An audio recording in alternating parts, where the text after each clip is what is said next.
Laziness एक secret ingredient है। Yes, आपने सही सुना, लेजीनेस एक सीक्रेट इंग्रेडिएंट है आपके फेलियर के लिए। लेजीनेस यानी आलस हमारा सबसे बड़ा दुश्मन है। पिक्चर दिस, आप अपनी बेस्ट लाइफ जी रहे हो जहाँ सब कुछ बैलेंस में है, मतलब आपका करियर, आपके फाइनेंसेस, आपकी सोशल लाइफ और रिलेशनशिप, आपकी स्पिरिचुअल लाइफ और आपका खुद का मी टाइम सब सॉर्टेड है। लेकिन ये कब पॉसिबल होगा?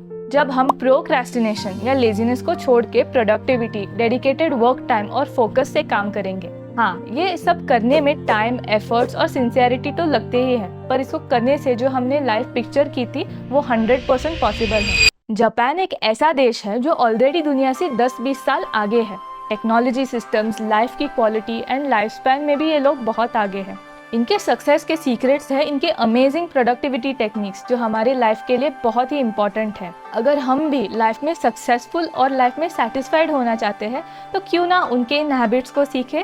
तो if you want to get rid of your आलस, ये वीडियो एंड तक ज़रूर देखें, क्योंकि हम इस वीडियो में 8 जापानीज टेक्निक्स को डिस्कस करने वाले हैं जो हमें लाइफ में बहुत आगे ले जा सकती है।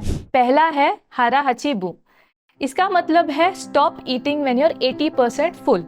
Don't stuff yourself. जब खाना खाते वक्त पहला ढकार आए, ये समझ लीजिए कि आपका पेट जितना चाहिए उतना भर चुका है। हमारे आयुर्वेद में भी मेंशन्ड है कि 75% पेट पे फूड होना चाहिए और बाकी एयर और वाटर के लिए, ताकि डाइजेशन एफिशिएंटली हो। फूड और एनर्जी में एक रिलेशन है, जितना लाइट फूड आपका उतनी ज्यादा एनर्जी। दूसरा, पोमोडोरो टेक्निक। जब हम एक्सटेंडेड आवर्स के लिए काम करते हैं तब हम इजीली बर्नआउट हो सकते हैं। इजीली टायर्ड और फ्रस्ट्रेटेड होके हम इजीली गिव अप भी करते हैं। इसलिए work for 25 minutes and take a 5 minute break, then repeat. This helps you to stay focused and avoid burnout. पर ये टेक्निक आपके काम पे भी डिपेंड करता है कि आप कितनी देर तक काम करना या ब्रेक लेना चाहेंगे। लेकिन प्रिंसिपल याद रखें, it's a game changer for productivity. तीसरा है वाबी साबी। इसका मतलब है इम्परफेक्शन को एक्सेप्ट करना। हमारी एक बुरी आदत है ज्यादा परफेक्शन ढूंढना और इम्परफेक्शन को नेगेटिवली देखना। अगर परफेक्शन पे ही फोकस किया, विच इज वेरी अनएंडिंग, तो हम कभी भी एंड रिजल्ट तक नहीं पहुंच पाएंगे। So learn to embrace imperfections. अगर आज एक स्मॉल स्टेप नहीं ले पाए तो लास्ट स्टेप ले ही नहीं सकते। इसे वाबी साबी टैकल करता है। Instead of stressing over every small details, focus on what is more important and find beauty in simplicity. क्योंकि done is better than perfect, so go ahead and take action. Next is Kaizen. इसका मतलब है focus on small improvements every day. कभी-कभी हम सब कुछ एक बार में ही करना चाहते हैं। फिजिकली, एनर्जी वाइज ये हर बार पॉसिबल नहीं हो सकता, and at the end of the day we feel dejected. You don't have to do everything at once, just aim to make progress little by little. इस मंत्र को आप याद रख सकते हैं, स्मॉल स्टेप बिग प्रायोरिटी, क्योंकि बूंद बूंद से तो बनता है सागर। नेक्स्ट इज सोशिंग, यानी बिगिनर्स माइंड। कुछ भी काम करते वक्त हमें ऐसा माइंडसेट रखना चाहिए कि हम कुछ नया सीख रहे हैं। इससे एक डिफरेंट पर्सपेक्टिव से सीखने का चांस मिलता है। कुछ नए टेक्निक्स डिस्कवर भी हो सकते हैं। डिस्कवरीज तो ऐसे ही होती है। सो approach task with a beginners mindset. सारे सवालों के जवाब मिलेंगे ही ऐसा ज़रूरी नहीं है।